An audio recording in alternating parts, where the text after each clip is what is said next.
All right, hello. My name is Sandor Katz, and I'm happy to be here today supporting this wonderful project, Mariposas Rebeldes. Hope I'm saying that right. It's possible that I got it a little bit wrong. But I want to talk about fermentation of corn. And certainly throughout Central and South America, there are all kinds of traditions of fermenting corn, chicha, and atole agrio.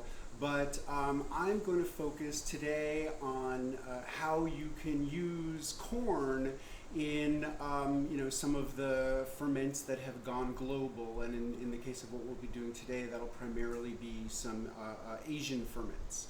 How to use corn in tempeh, in miso, to make something like dosas, which are South Indian crepes, typically made with lentils and rice, and even in kimchi.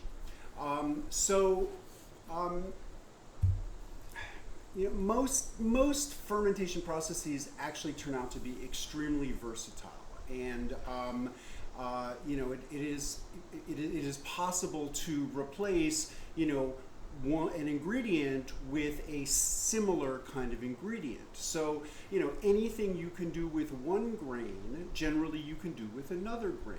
Obviously, the other grain is going to have different flavor and somewhat different characteristics, but largely like foodstuffs can substitute for one another, and often you can make really outrageously delicious things by taking these traditional processes that have been done in a certain way, and then substituting in a different set of ingredients that might be characteristic of another region of the world. And so I think that in the world of fermentation right now, there's a lot of exciting cross-pollination going on in this vein. So here, first I'm just going to show you some tempeh that I made about a week ago that is with corn and pinto beans. And so we'll be making something like this. So you can see some whole kernels of corn there.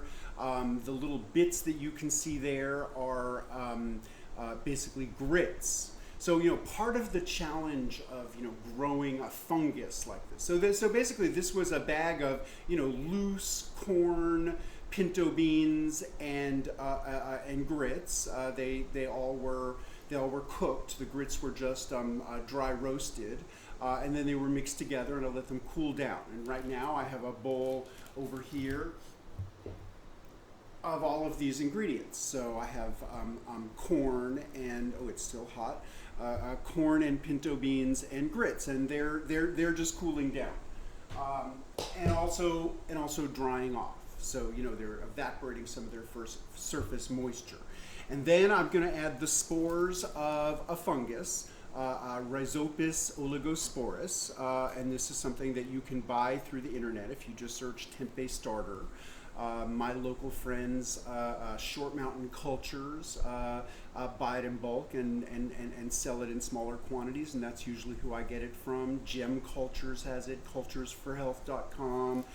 There's people in Indonesia and in Belgium selling it. Tempeh originates in Indonesia. It's an Indonesian tradition. There it's typically made with soybeans. I often make it with soybeans and also some sort of a grain, sometimes quinoa, sometimes rice. But I have a lot of fun playing around with different kinds of beans and grains. And so the fungus, the fungus binds together all of these loose ingredients into a cohesive structure. And then the way you cook with tempeh, and typically tempeh is not eaten raw, it's always cooked after its fermentation before it's eaten, is you would slice this and fry it or put it in a stew or something like that, but you typically would fry it, and it's regarded as a meat substitute in Indonesia, although I'm a person who I'm not a vegetarian, I'm an omnivore, and I just think it's a delicious thing of its own. So I'm not thinking about it as substituting for anything else. I'm just thinking of it as a really nutrition-packed, very digestible, and when it's fresh, incredibly delicious way of enjoying beans and grains. So I soaked the beans yesterday, and then this morning I pulsed them for just a few seconds in a food processor to break them down from being whole beans into smaller pieces of beans. I don't want to get it too fine because I really need a structure, because really it's the airspace in between these elements where the fungus is going to grow. So if we break down the structure too much, there won't be any access to oxygen and nowhere for the fungus to grow. On the other hand, if we leave them whole, well, one problem can be the fungus penetrating through the skin of the beans, and the other is that by creating more surface area, we create a tighter binding of all of the elements. Then the corn, I had previously nixtamalized the corn, so I got it into this form. By taking dried corn and cooking it with a little bit of cal, which is sodium hydroxide, and you can find that in really any Mexican market, because this is a fundamental way that people process corn. So I did that, I left it overnight, and I rinsed it really well, and then it's been in the refrigerator for a few days, and then this morning I just pulsed it in the food processor just to break it down a little bit and create more surface area, and then just brought it to a boil again. And then what I've just done is mixed the beans, cooked for about 10 minutes, the corn reheated, and the grits dry roasted. And right now my thermometer is reading 150 degrees Fahrenheit. And so, I don't know, for anyone in Celsius land, that would be around, 62 degrees or something. So I got to cool it down to body temperature. And before I try to introduce the fungus, otherwise it could kill the fungus. Now this fungus, the conditions that it requires to grow are, it needs an environment that's warm but not too hot. So in Fahrenheit, the ideal temperature range would be about 80 to 90 degrees. In Celsius, it would be about 28 to 32 degrees. And that's not exact. If it's a little bit cooler, that's fine. If it's a little bit warmer, that's all right. But that's the ideal range. If it gets too hot, it'll kill the fungus. The way I accomplish this is outside on my porch, I have a defunct commercial refrigerator that I got for free. And I took the broken compressor unit off of it. I drilled some extra holes in the bottom of it to have some air circulation. And then I use an incandescent light bulb, like an old school light bulb, that's plugged into a temperature controller, something that they sell for greenhouses to maintain a temperature in the greenhouse. So every time it gets below, I have it set for 85 degrees Fahrenheit, which would be about 30 degrees Celsius. Anytime it gets cooler than that, the light bulb turns on. As soon as it reaches that temperature, it turns the light bulb off. So it's an easy way to regulate temperature. In my early experiments with making tempeh, I used to use an old oven with a pilot light, and I would just sort of manually adjust the door to maintain the appropriate temperature. Sometimes people use a heating pad that people use for a sore back. If you live in a warm place, summer temperatures are just perfect for making tempeh, so maybe you don't need any special thing. I've heard of people putting a space heater in a small room. There's all kinds of ways people create the right temperature. So you need this warm but not excessively hot temperature. You also need humidity. It needs moisture for the fungus to grow, but not too much water. And that's why I like to add a dry ingredient to absorb any excess surface moisture from the elements that I'm making tempeh out of. Because if there's too much available water that will support undesirable bacterial growth. If we have just a limited amount of moisture and not too much water, that's perfect for the fungus. But then also we need air circulation, it needs oxygen. So the way I accomplish this is I've taken this plastic bag and I take a little pin and a stack of plastic bags and I just poke little holes in them. So most of the moisture stays in to enable the fungus to function, but then a little bit of it, but then there's a little bit of air circulation through these holes. If there was too much air circulation, it would dry out the substrate and the fungus wouldn't be able to grow. So all these things, it needs like oxygen, but not too much oxygen. Moisture, but not too much moisture. A warm temperature, but not too much heat. It just requires these really, really comfortable conditions to grow. So meanwhile, this is still cooling off. We're down to 109 degrees Fahrenheit, so we're a lot closer. So in a few more minutes, we'll be able to make the tempeh. But let me go ahead and show you a couple of other things. So a much easier way to ferment corn and beans, easier in that it doesn't require any particular starter, is what is called in India dosa. Dosa are these thin crepes made in the southern part of India that are traditionally made from a batter of rice and lentils. Typically they use a particular lentil called urad dal, which has a black skin and a white interior. Those are not easy for me to find where I live, so I usually buy red lentils and make it with red lentils and some sort of rice. I've played around with a lot of different kinds of rice and always had good results with it. I mean, proportions all over the place. Usually I use more rice than beans, usually 2 or 3 times as much rice as beans. What I've done here is I used kidney beans, and when I make dosas, usually I soak the lentils with a little bit of fenugreek. So I just decided I was going to, instead of using fenugreek, I would soak the kidney beans with a dried chili pepper and a little bit of cumin. So I added that to the soaking water, and then I also used some of the nixtamalized corn. You need some. I mean, the nixtamalized corn has been cooked. You always need some raw ingredient because we're not adding a culture here. This is a wild fermentation, meaning that the source of the organisms that are driving the fermentation is the food itself. So those kidney beans, they were dried, so they were stable, but it's only the dryness of them that makes them so stable.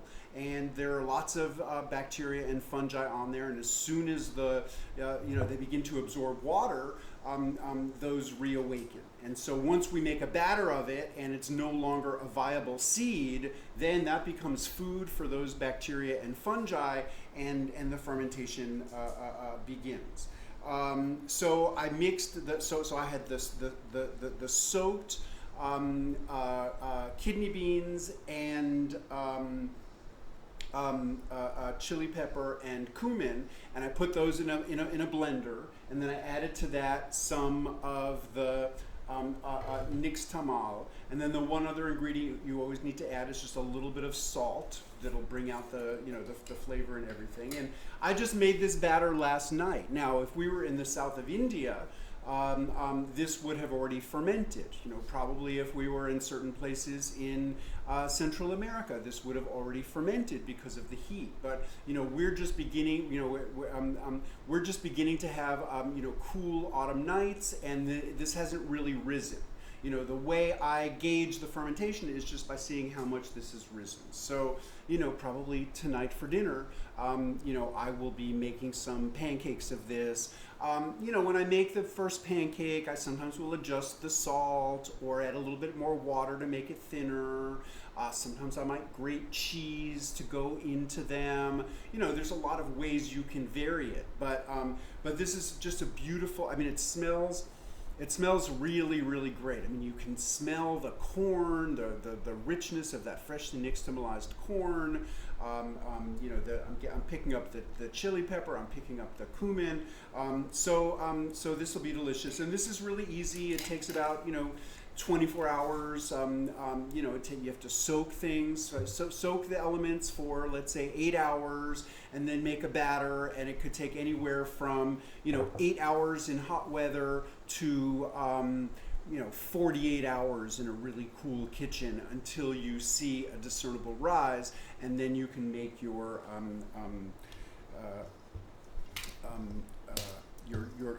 dosas. I want to show one other thing. This is still cooling off, but I want to talk about miso. And this is a batch that I made last year in 2019 of miso, basically from the same ingredients that I'm making tempeh out of today. So this is miso made from nixtamalized corn. So I grew a different fungus, koji, on the nixtamalized corn. Then I cooked pinto beans, mashed them up, mashed that the koji in with that, and then lots of salt as well. And then it sat in my cellar fermenting for a year. And then just a couple of months ago, I opened it up, and then I've been keeping it in the refrigerator in a jar since then. The one other thing I just wanted to talk about for a second is something that I don't have in front of me to show you today. But last year, when I was teaching in Mexico, in Oaxaca, I made kimchi out of ingredients that I found at the market there. And typically, the way I make kimchi is to make a spice paste. So I have whatever vegetables I'm using. I soak them in a saltwater brine solution overnight. And then I make a spice paste, but typically the base of my spice paste is a rice paste. So I take a little bit of rice flour, I mix it with some cold water, at a scale of maybe 1 part rice flour to 10 parts water. So just a little bit of rice flour. Then I bring that mixture to a boil. The idea is to create a paste, like it thickens up as it comes to a boil. You can do the same thing with wheat. This is how people sometimes put up wallpaper or posters, but you can do the same thing with rice. But what I did with corn is I bought a little bit of masa at the market, and then I mixed it at a similar kind of proportion, like 1 part masa to about 10 parts water, mixed it cold, and then brought it to a boil. Maybe that's what in Mexico people would call atole, but I made an atole.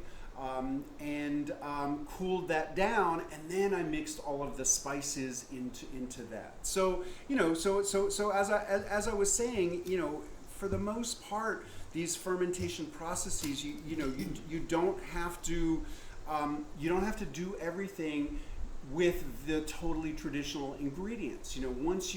Once you have a concept of the process, you can typically substitute another ingredient that is similar in nature. And all grains to some degree are similar in nature. They're extremely rich in carbohydrates, and the carbohydrates are really what are feeding these fermentation organisms.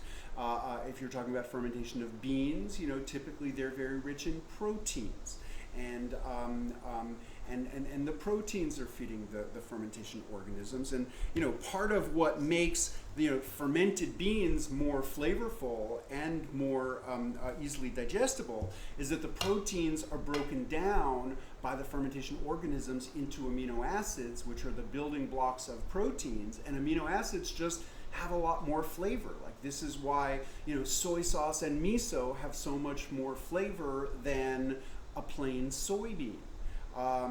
This is why, so many cheeses have so much more flavor than plain milk. It's because, fermentation organisms break down proteins into amino acids, which tend to be just building blocks of more pronounced flavor.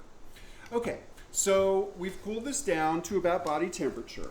You probably can't tell from looking, but I can tell that like the surface moisture has really gone. I mean, where it's gone is to some degree evaporated into the air, but then also to some degree it's gone into the grits, which helps dry it out. Another way I've done this sometimes is to take quinoa, rinse the quinoa, and then cook the quinoa with just much too little water, like 1 part quinoa to less than 1 part water. So they're beginning to cook and absorb water, and then they run out of water, and then as long as everything is hot, when you mix them with these other ingredients, they will absorb the excess water. So you just always want to be aware of having something to absorb excess moisture, or you can just work with a fan blowing directly on your ingredients and just continuously stir them as they cool, and you'll also lose almost all of it. The excess surface moisture to evaporation. So now that we're at a reasonable temperature that is not going to kill off our tempeh organisms, I'm going to go ahead and add the starter.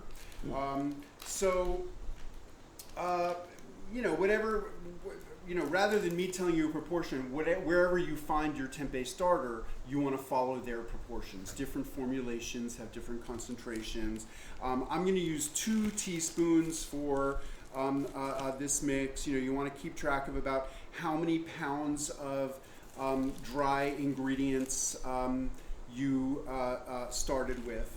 In this case, I had about 2.5 pounds of dry ingredients. And also my starter is getting a little bit old, so I'm always like rounding up the amount of starter that I'm using.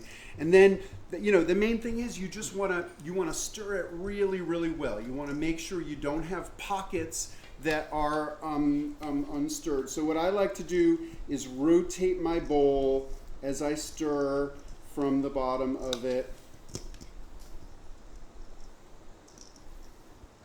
And just really give it a couple of minutes. More is better with stirring your starter in to make sure it's really, really thoroughly distributed, and you don't have pockets that don't have any starter.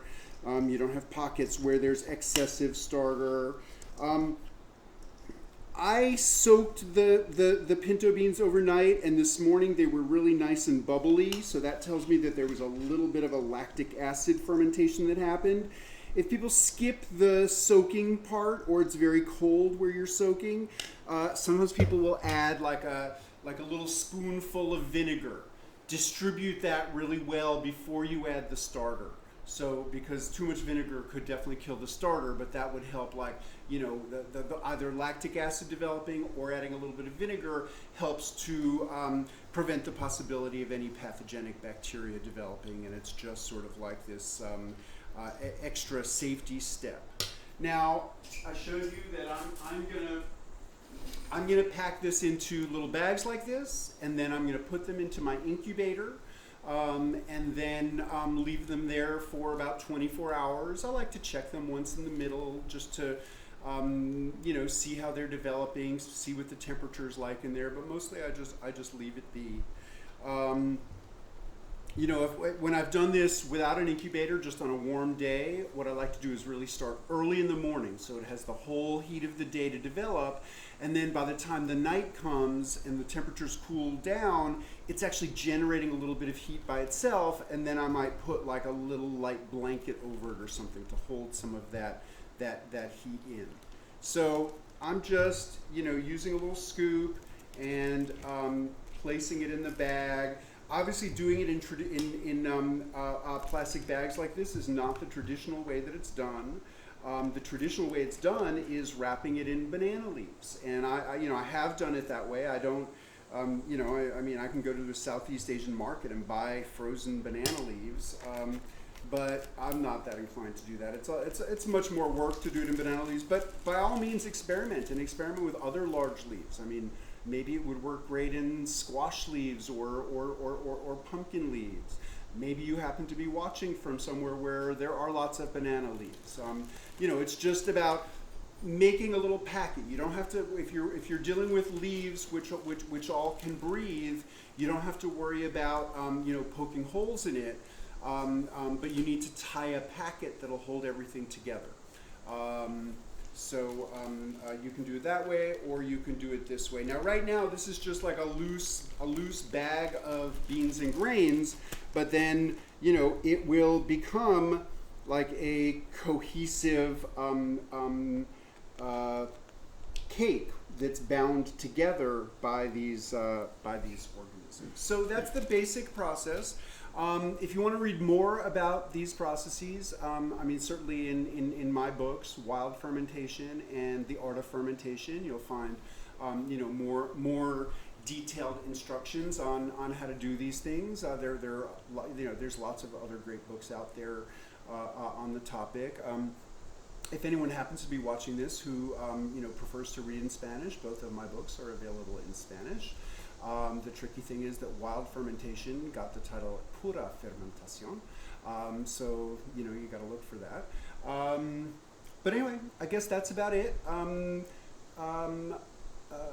I guess when this shows, I will be present so that you can ask me questions if you have questions. But thank you so much for your interest, and you know, I hope this is a help to this wonderful project, Mariposas Rebeldes. Okay, well, muchas gracias.